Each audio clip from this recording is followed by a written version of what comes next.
Donc vous avez choisi presque tous ce sujet-là. Donc je vais vous faire la correction en vidéo pour que vous ayez une trace écrite non seulement de ce qu'il fallait écrire, mais aussi et surtout les commentaires, c'est ça qui est important. Donc pour l'exercice 1, on nous dit qu'on note T de B, la transposée, bon, notation classique. Première question, on nous demande de montrer que AN de R est un sous-espace vectoriel de MN de R. Bon. Alors évidemment, AN de R est trivialement inclus dans Mn de R, puisque AN c'est un ensemble de matrices. Ensuite, la matrice nulle est-elle antisymétrique? La transposée de la matrice nulle, c'est la matrice nulle, c'est moins la matrice nulle. Donc, on en déduit que cette matrice nulle appartient à AN de R. Ça, c'est réglé. Ensuite, on se donne deux matrices. Alors, il y a déjà A, je les appelais M et N. Deux matrices qui sont dans AN de R et un réel lambda. On va s'intéresser à lambda M plus N. On va montrer que lambda N plus N est dans AN de R.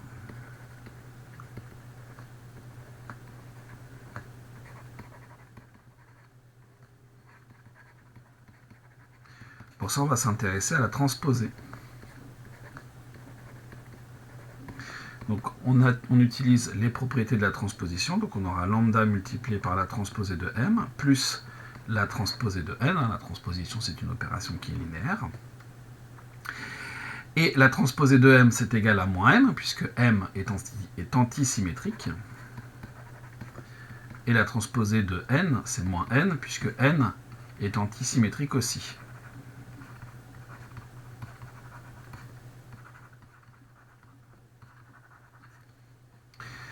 On a presque terminé. Donc on va avoir moins lambda M moins N, c'est-à-dire moins lambda M plus N. J'ai bien montré que la transposée de cette matrice était égale à son opposé, donc j'en déduis que lambda M plus N est bien dans AN de R. Conclusion globale, AN de R est bien un SEV de Mn de R.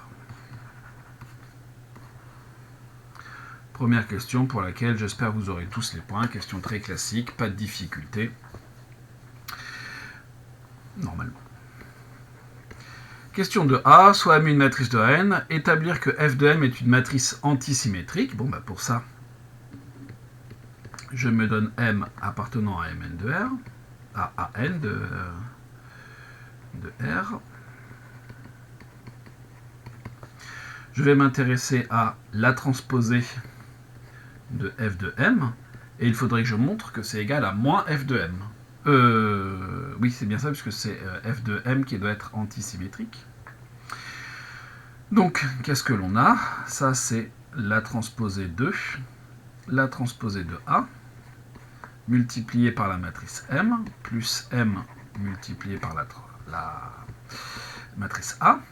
Donc je vais avoir la transposée de A multipliée par M plus la transposée du produit MA par linéarité de la transposition. Ensuite, il faut qu'on se rappelle d'une chose. La transposée du produit AB, c'est le produit des transposés, mais dans l'autre sens. C'est-à-dire que je vais avoir la transposée de B multipliée par la transposée de A. Donc ici, je vais avoir la transposée de M multipliée par la transposée de A, c'est-à-dire multipliée par la matrice A, plus la transposée de A multipliée par la transposée de M. Or, M, on ne l'a pas choisi n'importe où, mais M est dans AN de R. Donc, la transposée de M est égale à moins M. Et donc, qu'est-ce que l'on a? On a moins M A plus la transposée de A qui va être multipliée par la matrice moins M.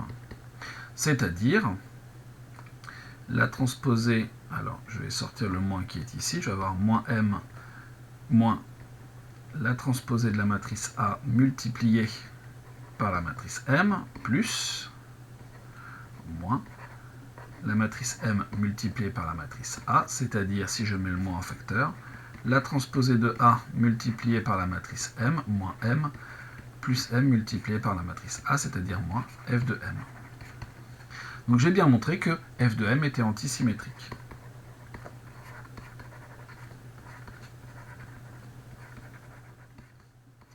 Que je peux noter comme ceci. Question 2A, c'est réglé. En déduire que F est un endomorphisme de AN de R. J'ai déjà montré que l'application F, elle allait de AN de R dans AN de R. On a montré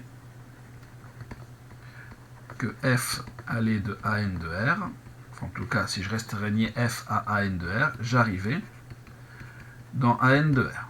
Montrons maintenant, pour avoir un endomorphisme, que F est linéaire.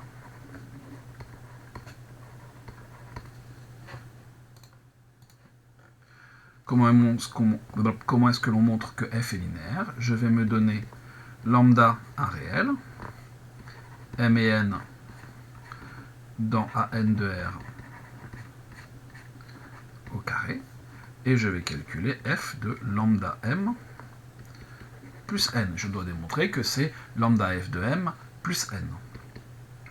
Ça, qu'est-ce que c'est que ça? Eh bien, c'est la transposée de la matrice A que je vais multiplier par la matrice lambda M plus N, plus la matrice ici, qui est multipliée par la matrice A. Propriété de la transposition, donc je vais avoir lambda multiplié par la transposée de A matrice M, plus transposée de A matrice N. Je distribue. Je distribue de l'autre côté, donc je vais avoir lambda MA plus NA. Je vais regrouper la première partie, donc je vais avoir lambda, qui va être facteur de transposée de A multiplié par M plus MA, plus le reste, donc transposée de A multiplié par N plus NA. Je reconnais F de M et F de M, et F de N, donc je vais avoir lambda F de M plus F de N. J'en déduis que F est linéaire. F est linéaire, F va de AN de R dans AN de R. Je peux conclure de toute la question que F est un endomorphisme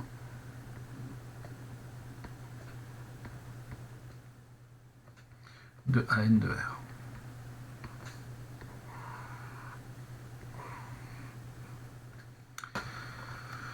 Question 2b, c'est réglé. Question 3. On considère les trois matrices JKL, très bien. Montrer que la famille B, donnée par les trois matrices, est une famille génératrice de A3 de R. Bon. Ma matrice J, eh bien, elle est antisymétrique, puisque la transposée de J, c'est quoi? C'est 0, 1, 0, moins 1, 0, 0, 0, 0, 0, hop, c'est moins J. Donc J est bien dans AN de R. Ça, c'est réglé. Ensuite, la transposée de K, c'est quoi? 0, 0, 1, 0, 0, 0, moins 1, 0, 0, et je reconnais moins K. Donc K est bien dans AN de R. Ensuite, la transposée de L, je vais avoir 0, 0, 0, 0, 0, 1, 0, moins 1, 0, et je reconnais moins L. Donc L est aussi dans AN de R. Vérification simple, mais importante, parce que si je veux engendrer l'espace en question, il faut déjà que je prenne des vecteurs de l'espace en question. Ensuite, il faut que je choisisse une matrice qui soit dans AN de R. Soit M dans AN de R.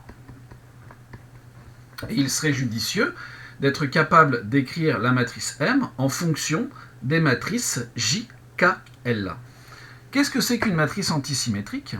Eh bien, une matrice antisymétrique, elle ne doit pas être n'importe comment, c'est-à-dire que les coefficients donc la matrice M qui va être de ce genre-là, A, B, C, D, E, F, G, H, I. Avec, donc là j'ai écrit une matrice générique, hein, transposée de M, donc on va avoir A, B, C, on va avoir D, E, F, on va avoir G, H, I, qui doit être égal à moins M, c'est-à-dire à moins A, moins B, moins C, moins D, moins E, moins F, moins G, moins H et moins I. En d'autres termes,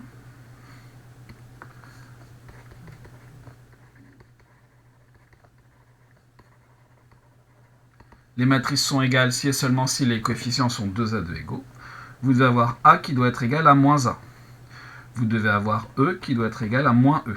Vous devez avoir F, pardon, pas F, mais I, qui est égal à moins I. Les coefficients diagonaux. Ce qui va impliquer que ces coefficients doivent être égaux à 0. Ensuite, vous devez avoir D qui est égal à moins B. Vous devez avoir G qui est égal à moins C. C'est ça. Vous devez avoir donc B qui est égal à moins D, mais ça on l'a déjà dit. Vous devez avoir H qui est égal à moins F. Ensuite C avec G on l'a déjà dit. F et H on l'a et tout ça. Donc on a 6 égalités de coefficients.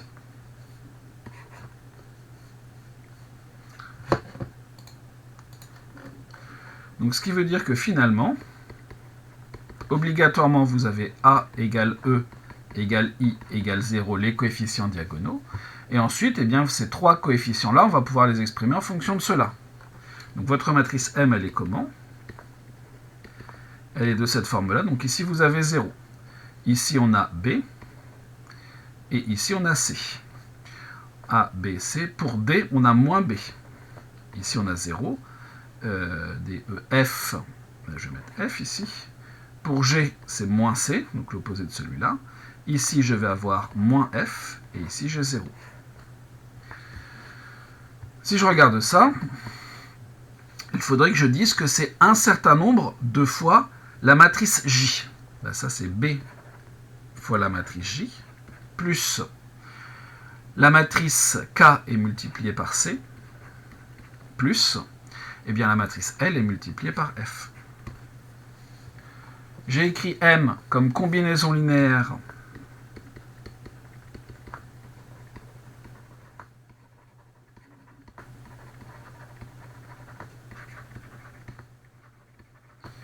de JKL, d'où la famille JKL engendre A3 de R.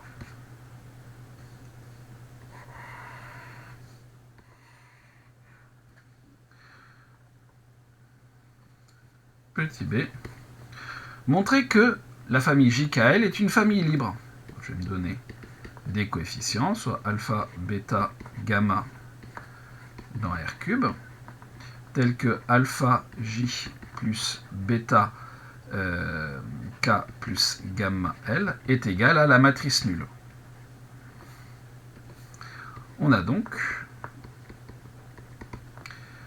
eh bien, si je fais ça, on va avoir 0 alpha et bêta. On va avoir moins alpha 0 et ici gamma. On va avoir moins bêta, on va avoir moins gamma et 0, qui doit être égal à 0, 0, 0, 0, 0, 0, 0, 0, 0. Et ça ne peut se produire que si alpha égale bêta égale gamma égale 0, puisqu'ici vous devez avoir directement alpha égale 0, bêta égale 0, ce qui correspond bien à moins alpha égale 0, gamma égale 0, et ça fonctionne pour le reste. Donc on a montré que la famille JKL est libre.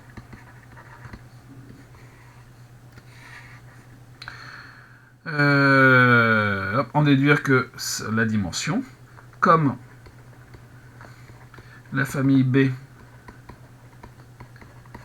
libre et génératrice, c'est une base de A3 de R. Cette base contient 3 éléments. Donc, on en déduit que la dimension de A3 de R est égale à 3. Voilà pour la question 3. Question 4a. On nous demande de calculer f de j, f de k, f de l, puis les exprimer comme combinaison linéaire de j et de l seulement. F de j, c'est quoi? Eh bien, c'est la transposée de la matrice A qu'on nous donne, multipliée par la matrice J, plus la matrice J multipliée par la matrice A qu'on nous donne. Donc la transposée de la matrice A, on va avoir 0, 0, 1. Oui, c'est ça. Ensuite, 0, moins 1 et 0. Et pour terminer, je ne dis pas de bêtises, tac, tac, tac, 0, 0, 0. Multiplié par la matrice J. 0, 1, 0, moins 1, 0, 0, 0, 0, 0, plus la matrice J, multiplié par la matrice A. Alors là, il faut faire bien attention. Non pas que ce soit très difficile, mais entre tous les 0, 1, moins 1, il y a un risque d'erreur qui est quand même non négligeable. Ensuite, je vais avoir ma première ligne multipliée par la première colonne, ce qui va me faire 0. La première ligne par la deuxième colonne, 0. La première ligne multipliée par la troisième colonne, ça me fait 0. Ça, c'est réglé. Ensuite, je vais avoir 0 fois 0, moins 1 fois moins 1, donc ce qui va me faire 1 et 0. Donc ici, je vais avoir 1. Cette ligne-là, multipliée par cette colonne-là, va me donner 0. Cette ligne-là, multipliée par cette colonne-là, va me donner 0. Cette ligne-là par cette colonne-là me donne 0. Cette ligne-là par cette colonne-là va me donner 1 fois 1, 1 ici, et 0 partout ailleurs. Et ensuite, la dernière ligne par la dernière colonne va me donner 0. Plus le deuxième produit. Donc cette ligne par cette colonne, ça me fait 0. Cette ligne par cette colonne, je vais juste avoir ici moins 1. Cette ligne par cette colonne va me donner 0. Cette ligne par cette colonne, 0. Cette ligne par cette colonne, 0. Hop, ici, je vais avoir moins 1. Et puis là, ici, de toute façon, j'ai 0 pour la ligne. Donc, multiplié par chacune des 3 colonnes, ça va me donner 0. Et donc, je vais obtenir 0, moins 1, 0. 1, 0, moins 1. 0, 1, 0. Voilà. C'est-à-dire, j'ai moins 1 et 1 ici. Donc je vais avoir moins J. Et on me demande avec L. Et ici, j'ai moins 1 et 1. Donc je vais avoir moins J, moins L. F de J est égal à moins J, moins L. J'ai bien exprimé, juste avec J et L. Ensuite, F de K. C'est un petit peu long tout ça, mais c'est pas du tout compliqué. Alors f de k, je vais avoir ma matrice transposée de A, 0, 0, 0, 0, moins 1, 0, 1, 0, 0, multiplié par la matrice K,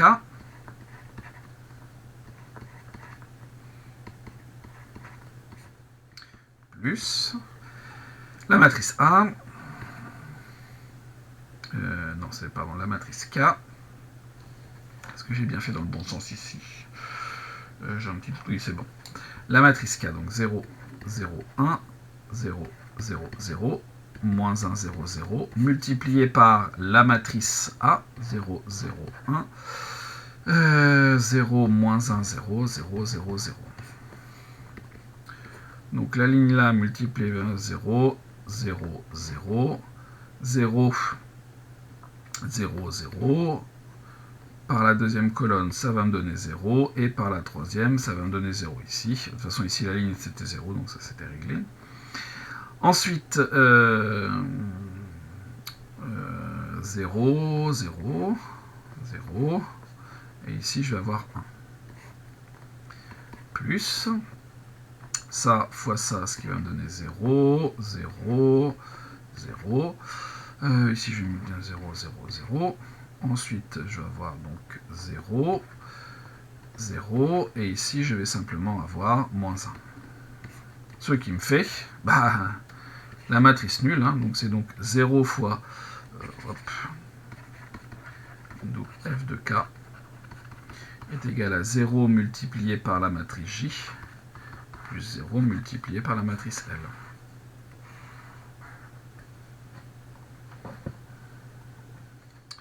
Ensuite, f de L.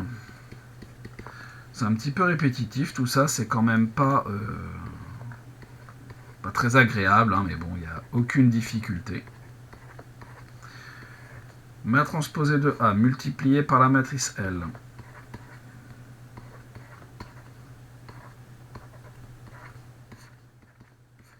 La matrice A.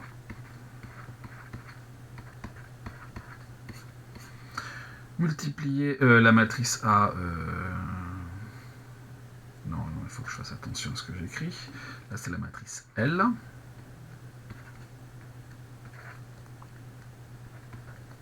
Multiplié par la matrice A. Quand je vous dis qu'il faut faire attention, hein, ça s'applique aussi à moi. Donc, de toute façon, je vais multiplier par 0, n'importe quoi, ce qui va me faire 3 0 ici. Ensuite, pour la première colonne, ça va me faire 0. Pour la deuxième, ça va me faire 0. Pour la troisième, ça va me faire moins 1. Ici, je vais avoir 0. Ici, je vais avoir 0. Et ici, je vais avoir 0. Ce pas des calculs très difficiles à faire. Hein. 0, 0, 0. Ensuite, ici, je vais avoir 0. Ici aussi. Et ici aussi. Ma dernière, donc 0. Moins 1 fois moins 1, je vais avoir 1. Et ici, je vais avoir 0.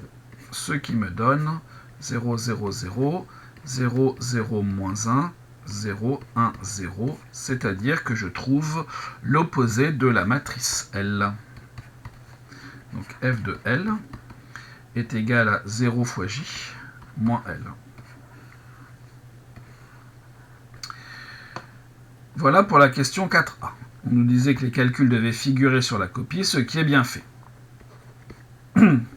En déduire une base de im de f ne contenant que des matrices de B. Vous remarquez que je peux tout exprimer en fonction de J et L, donc j'en déduis que JL est une famille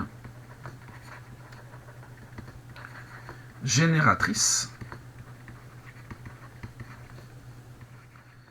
de im de f.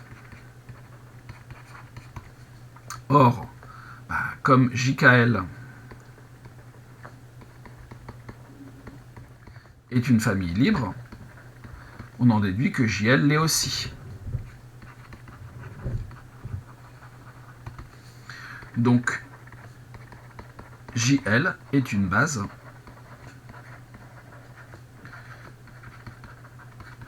de l'image de F. Et bien sûr, JL ne contient que des matrices de B. Question C. Déterminer la dimension de ker F, puis en donner une base. Donc je sais, d'après ce qui précède, dim de im de F égale 2, puisque, car la base trouvée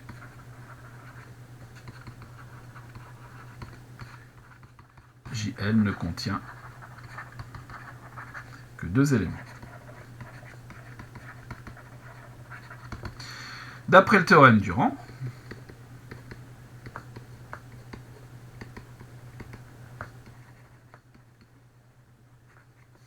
la dimension de ker de F plus la dimension de im de F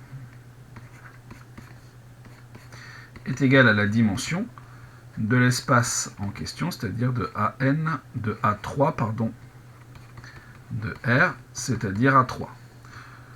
Et donc, cette dimension, on vient de la trouver à 2, et donc la dimension du noyau est égale à 1.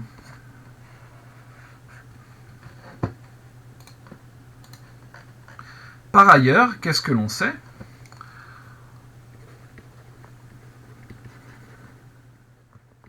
on a vu que f de k était égal à 0. Donc, k appartient à ker de f. Comme la dimension de ker f est égale à 1, et bien k, la famille qui ne contient que le vecteur k, est une base de ker f.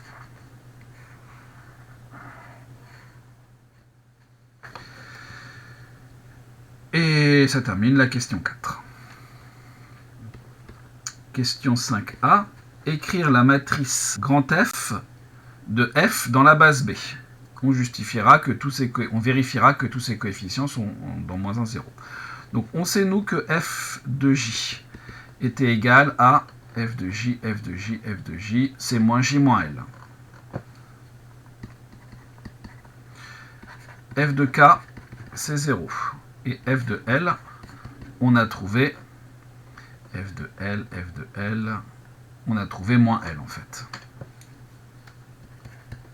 Donc comme base, comme matrice f, ici je dois donner l'image de j en fonction de j et de l. Donc en fonction de j k l. Donc j, je vais avoir moins 1, 0 fois k, moins 1 fois l. F de k, j'ai 0, 0, 0. Et f de l, bah, j'ai 0 fois j, 0 fois k, moins 1 fois l. Les coefficients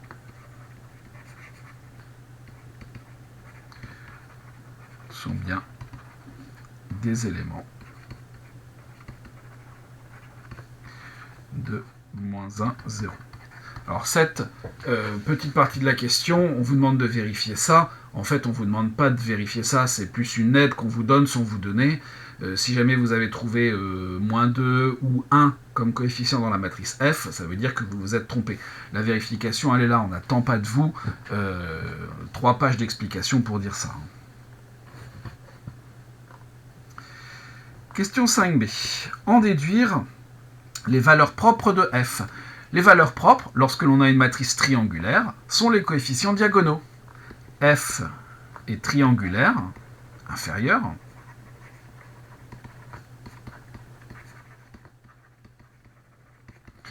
Donc, ces valeurs propres sont ces coefficients diagonaux.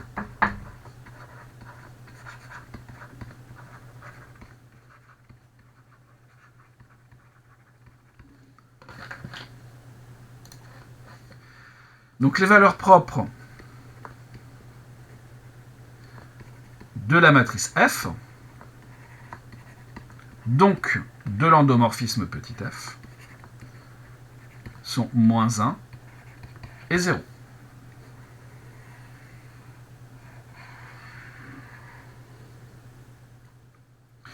Et c'est tout ce qu'on nous demandait pour la 5b.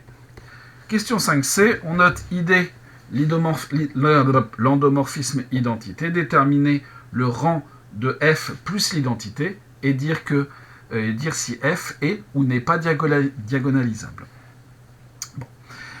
On va s'intéresser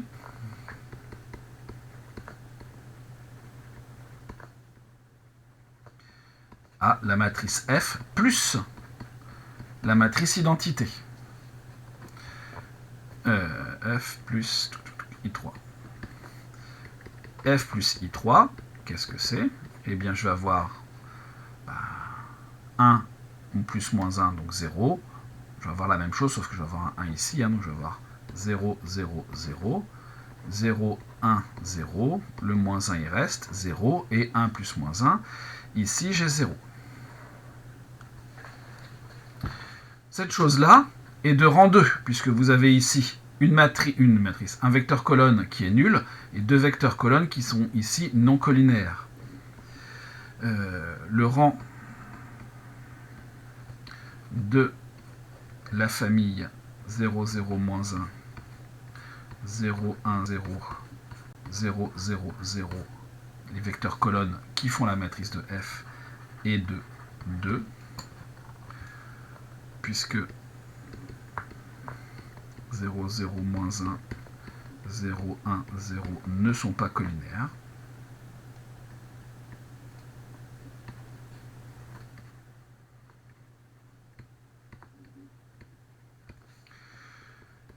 Donc on en déduit que le rang de f plus i3, c'est 2. D'où le rang qui nous est demandé de l'endomorphisme f plus l'identité est égal à 2.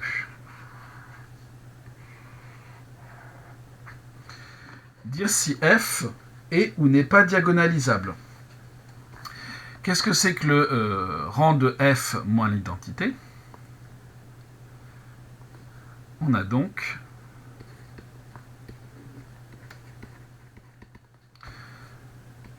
la dimension de l'image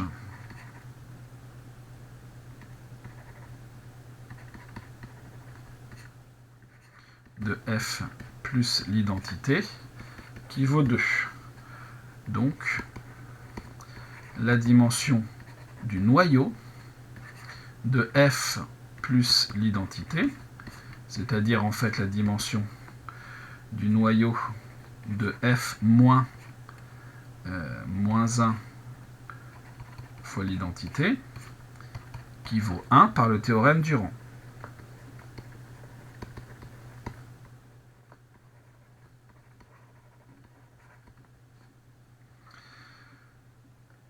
On a vu précédemment que le noyau de f était de rang 1. On a presque terminé. Or, la dimension de ker f, c'est-à-dire ker f moins 0 fois l'identité, est égale à 1. C'est-à-dire que l'espace propre, que je ne connais pas, mais associé à la valeur propre 0, est de dimension 1. L'espace propre associé à la valeur propre moins 1 est de dimension 1. C'est ce que je viens de trouver ici. Donc la somme des dimensions des espaces propres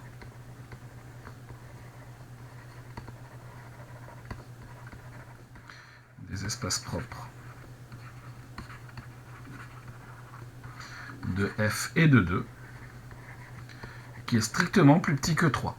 Donc f n'est pas diagonalisable.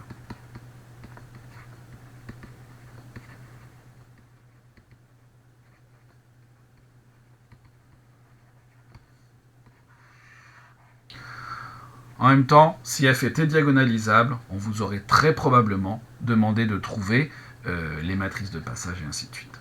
Donc voilà pour ce premier exercice.